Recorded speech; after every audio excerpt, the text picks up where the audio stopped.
안녕하세요. 리보세라닙이 란셋에 실렸다는 뉴스 기사가 나왔습니다. 8.7개월 대 6.8개월로 획기적인 개선이 있었다고 합니다. 그런데 왜 주가는 반대로 가고 있을까요? 세 가지 이유가 있는데요. 첫째는 지수가 하락하고 있습니다. 한동안 엘버스 소리를 듣던 HLB는 최근 지수와 커플링되는 모습입니다. 지수가 양봉이 나오는 날 HLB도 양봉이 나왔고, 지수가 음봉이 나오는 현재 HLB도 음봉이 나오고 있습니다. 지수가 HLB를 따라가는 건지 HLB가 지수를 따라가는 건지 모르겠으나 상관관계가 높은 시기인 것은 분명해 보입니다. 둘째는 많이 언급되어 다소 식상한 중국 임상입니다. 매번 리보세라닙의 효능을 입증하는 논문들이 발표되는데 이제 투자자들은 적응한 것이죠. 현재는 회사를 의심하는 투자자는 있어도 약을 의심하는 투자자는 없습니다. 그렇기 때문에 리보세라닙이 효능이 있다는 사실은 크게 새로울 일이 없다는 것입니다. 그리고 란셋에 실린 건 이번이 처음도 아닙니다. 이번에도 리보세라닙의 효능을 다시 한번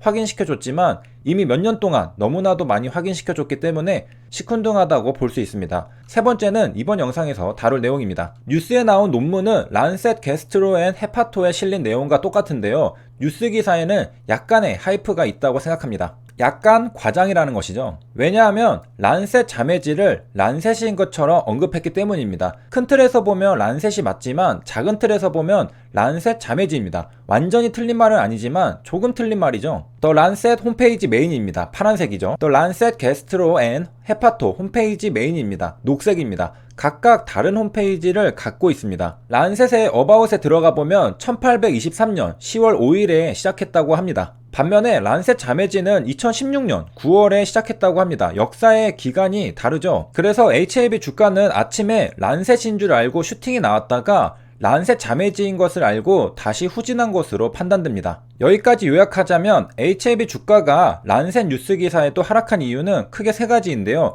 첫째, 지수와 커플링 되었다. 지수가 하락하고 HLB 주가도 하락하고 있다. 둘째, 중국 아파티니 논문은 효능을 또 한 번 입증했다는 건데 이미 약효는 시장에서 충분히 알고 있다. 셋째, 란셋이 아니라 란셋 자매지다. 란셋 자매지에 실렸다고 해서 임상시험의 결과가 빛을 발하는 것은 아닙니다. 획기적인 개선이 있었죠. 해저드 레이시오는 0.785가 나왔습니다. 해저드는 위험하다는 뜻인데 해저드 레이시오는 한국말로 위험비로 해석할 수 있습니다. 숫자가 더 높을수록 위험하다는 겁니다. 위험하다는 건 각 분야마다 의미가 다른데요. 예를 들어 주식에서 위험하다는 건 변동성이 크다, 가격이 높다를 의미하지만 임상시험에서 위험하다는 건 죽을 가능성이 높다는 걸 의미합니다. 해저드 레이시오가 2라면 2배 죽을 확률이 높다는 것입니다. 그런데 란셋 자매지에 실린 리보세라닙의 간암치료제 임상시험의 결과로 해저드 레이시오는 0.785가 나왔습니다. 이 말은 죽을 확률이 더 낮아졌다는 의미입니다. 그리고 컨피던스 인터벌 신뢰 구간은 0.617에서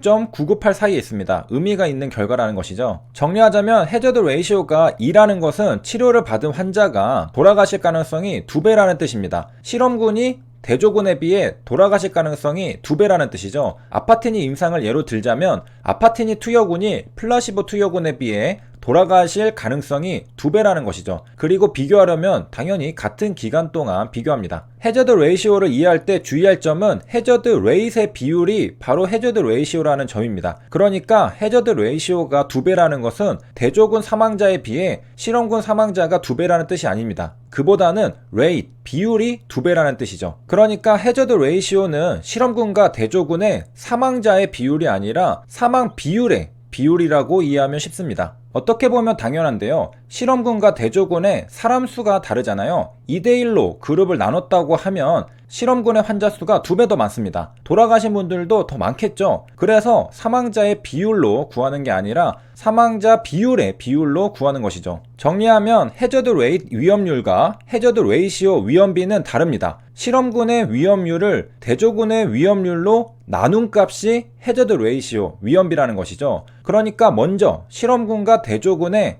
해저드 레이시를 각각 계산해야 해저드 레이시오를 계산할 수 있습니다. 나눠주면 되거든요. 그러면 해저드 레이시오의 재료가 되는 위험률, 해저드 레이스는 어떻게 구할까요? 일정한 시간 동안 사건이 발생할 확률을 구합니다. 임상시험에서 사건이란 사망을 말합니다. 일정한 시간 간격을 정하고 해저드 레이시오를 구하니까 만약에 연구가 진행되면서 시간 간격이 달라지면 해저드 레이트도 달라질 수 있겠죠. 각 시간 간격마다 돌아가신 분들도 다를 테고 어떤 기간은 더 많이 돌아가시고 어떤 기간은 더 적게 돌아가실 수가 있습니다. 그렇다면 위험률, 해저드 레이트는 달라지게 됩니다. 그래서 위험률은 연구 기간 내내 일정하지 않을 수도 있다는 겁니다. 시간 간격에 따라 상대적으로 사망자가 더 많이 발생할 수도 있고 더 적게 발생할 수도 있기 때문입니다. 설정한 기간에서 사망자가 더 많이 발생하면 위험률은 높아질 테고 사망자가 더 적게 발생하면 위험률은 낮아질 겁니다. 이렇게 변하는 시간 간격에서 계산한 해저드 레이스를 토대로 해저드 레이시오를 구하는 건데요.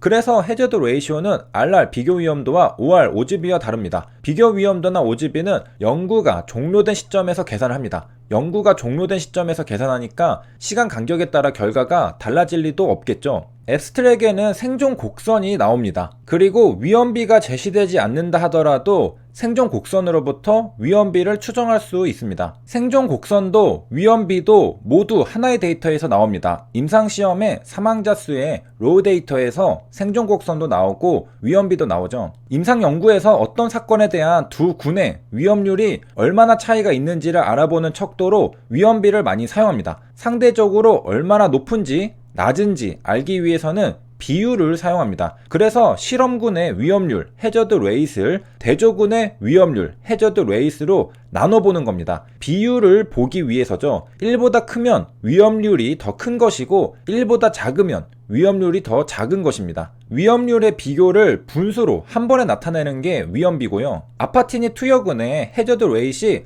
플라시보 투여군의 해저드 레이트보다 작았기 때문에 1보다 작은 0.785가 나왔던 것입니다. 그래서 아파티니 투여군의 해저드 레이트 위험률이 플라시보 투여군의 해저드 레이트 위험률보다 더 작다고 해석할 수 있는 겁니다. 효능이 있다는 말이죠. 임상 논문에서는 이렇게 위험비가 제시되는 경우도 있지만 위험비가 제시되지 않는 경우가 많다고 합니다. 생존함수만 있는 경우가 있다는 건데요. 이 논문은 생존함수는 있지만 위험비가 제시되지 않을 때 위험비를 추정해 보겠다는 논문입니다. 실험군과 대조군의 생존 곡선이 교차하는 경우는 어떻게 될까요? 교차하는 상황에서는 위험비가 시간에 따라 달라집니다. 예를 들면 이런 상황이죠. 실험 초기에 실험군에서 사망자가 대폭 증가하지만 일단 생존자들은 효능이 있어서 지속적으로 살아남는 경우죠. 반면에 대조군은 실험 초기부터 끝까지 꾸준히 사망하면서 감소하는 것이죠. 그럴 경우에는 중간에 실험군과 대조군의 생존 곡선이 교차하게 됩니다. 왜냐하면 실험군은 초기에 생존 곡선이 급강하했다가 수평하게 유지되는 반면 대조군은 꾸준히 우하향하기 때문입니다. 이럴 경우에는 어느 시점에 위험비를 구하느냐에 따라 1보다 클 때도 있고 1보다 작을 때도 있을 겁니다. 위험비가 시점에 따라 달라지는 것이죠. 또한 논문에서 밝히듯이 전체 생존 시간에 대한 하나의 위험비를 추정하는 것은 매우 왜곡된 결과를 보일 수 있습니다. 교차되기 전에는 1 이상이지만 교차되고 나면 1 미만인데요. 전체 생존 시간에 대한 하나의 위험비를 추정하면 교차되고 난 1 미만만 확인하기 때문인 것이죠. 여기까지 시청해주셔서 감사합니다.